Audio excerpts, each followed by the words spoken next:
दोस्तों ये बात कहने में तो अच्छी लगती है कि कोई भी लैंग्वेज आपकी योग्यता को नहीं दर्शाती है, और चाहे आपको इंग्लिश आती हो या नहीं आती हो, इट डजंट मैटर। लेकिन क्या ये सच है? जी नहीं।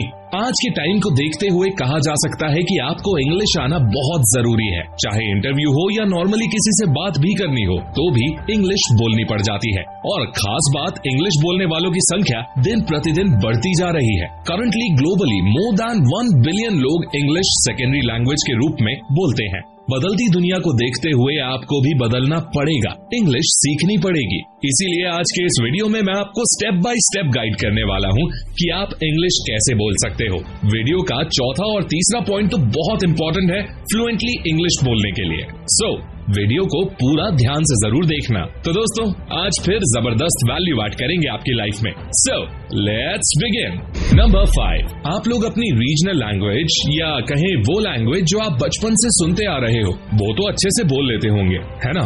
बट जब बात आती है कोई और लैंग्वेज बोलने की, तो आप नहीं बोल पाते हो, और बोल भी पाते हो तो आपको पहले उसे ट्रांसलेट करना पड़ता है। और यहीं पर आता है हमारा पहला point, think in English.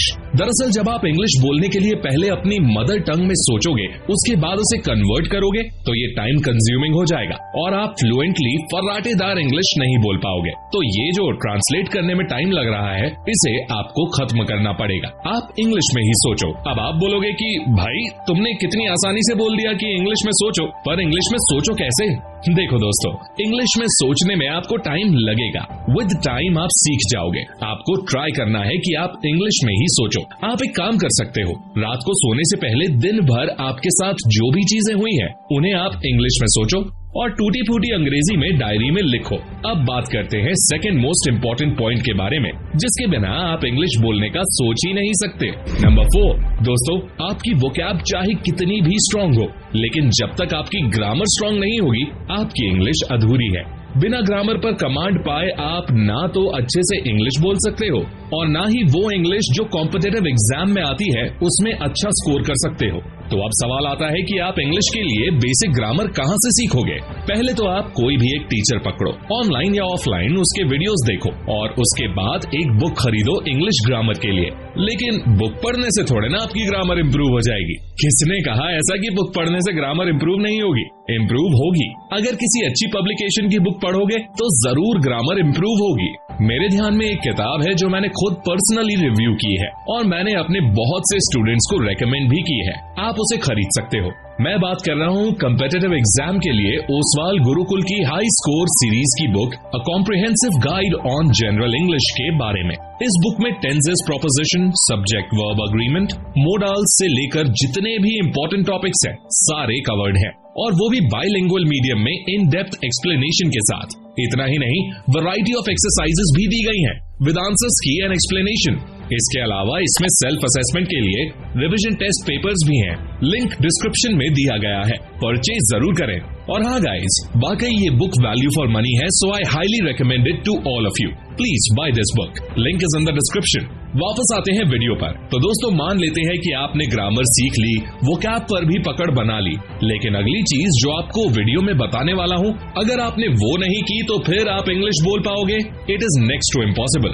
Number 3, किसी भी चीज को सीखने के लिए सबसे जरूरी चीज क्या है? एक अच्छा माहौल। और कई लोग इस बात का भी रोना रोते हैं कि उन्हें अंग्रेजी भाषा को सीखने का माहौल नहीं मिल पाया। अगर माहौल नहीं मिल पाया तो वो आपकी किस्मत है, लेकिन उस माहौल को बनाने की कोशिश न करना आपकी बेवकूफी है। माहौल यानी कि एक एनवायरनमेंट में वो सभी चीजें आ जाती हैं जो आपको कुछ सिखाने में मदद करें। और अगर आप अच्छी तरह से इंग्लिश में बातचीत करना सीखना चाहते हैं, तो फिर कुछ समय के लिए इंग्लिश में ही फिल्में देखना, टीवी सीरियल्स देखना, न्यूज देखना शुरू कर दीजिए। इसके साथ साथ इंग्लिश में ही न्यूज़पेपर्स और मैगजीन्स पढ़ना भी स्टार्ट कर दें।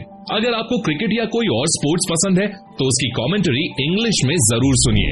इसी को माहौल कहते हैं जो आपको खुद बनाना होगा। हो सकता है कि स्टार्टिंग में थोड़ा बोरिंग लगे, लेकिन बीच में ना छोड़ें और 2-3 महीनों तक लगातार करें। प्रोग्रेस आप खुद देख सकेंगे। तो दोस्तों मान लेते हैं कि आपने वोकैब सीख ली, ग्रामर की आपको नॉलेज हो गई, आप इंग्लिश में सोच लेते हो, बट अगर आप अगला पॉइंट फॉलो नहीं करते हो तो फ्लुएंट इंग्लिश बोल पाना बहुत मुश्किल है। नंबर 2, दोस्तों आपने ग्रामर सीख ली, वोकैब स्ट्रॉन्ग कर ली और इंग्लिश में सोचना भी शुरू कर दिया, लेकिन आप प्रैक्टिस ना करो तो क्या आप अच्छे से इंग्लिश बोल पाओगे? बिल्कुल नहीं। आपके पास थियोरेटिकल नॉलेज तो है लेकिन प्रैक्टिकल नॉलेज नहीं है। पिच पर परफॉर्म कैसे करना है आपको ये नहीं पता। आपको पता है कि गाड़ी में ये गियर होते हैं, ये ब्रेक होता है, ये क्लच होता है और इनको कैसे यूज किया जाता है, आपको सब कुछ पता है। लेकिन अगर आप रोड पर गाड़ी चलाओगे नहीं तो क्या आप सच में गाड़ी चला पाओगे? नहीं। ठीक इसी तरह से इंग्लिश में पकड़ बनाने के लिए, कॉन्फिडेंट बनने के लिए आपको लोगों के सामने अंग्रेजी बोलनी पड़ेगी।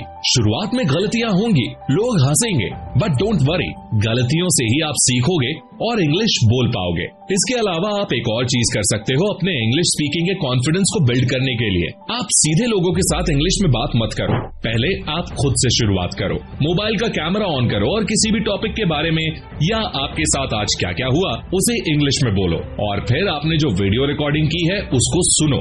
देखो कि प्रोनाउंसिएशन गलत है या फिर आप कहां अटक रहे हो, किस टाइप के सेंटेंस फॉर्म करने में आपको दिक्कत हो रही है। खुद की गलतियां ढूंढो और इम्प्रूव करो। तो आपको प्रैक्टिस करनी है, लोगों से इंग्लिश में बात करनी है और जब बात करोगे तो कुछ लोग आपके आसपास जरूर होंगे जो आपको टॉन्ट मारेंगे, ताना मारेंगे, जैसे कि तुम बड़ा अंग्रेज बन रहे हो। तो आपको क्या करना है? एक चीज करनी है, don't care how does it matter. Number 1, 21 days challenge. दोस्तों कहा जाता है कि किसी भी आदत को बनने में, फॉर्म होने में 21 दिनों का समय लगता है और 21 दिन के लिए मैं आपको एक चैलेंज दे रहा हूं जो आपकी स्पीकिंग इंग्लिश में सिग्निफिकेंट चेंज लेकर आएगा। बिलीव मी, ये वर्क करता है, तो ट्राई करके जरूर देखना। आज से अगले 21 दिन तक हर चीज इंग्लिश में बोलने की कोशिश करो। ये बात अपने घर वालों को भी बता दो कि मैं बात तो इंग्लिश में ही करूंगा। जब आप इंग्लिश बोलोगे तो कुछ चीजें ऐसी होंगी जिनका मीनिंग आपको नहीं पता होगा। आपको ऐसी चीजों को गूगल करना है और पता करना है कि उनको इंग्लिश में क्या बोलते हैं।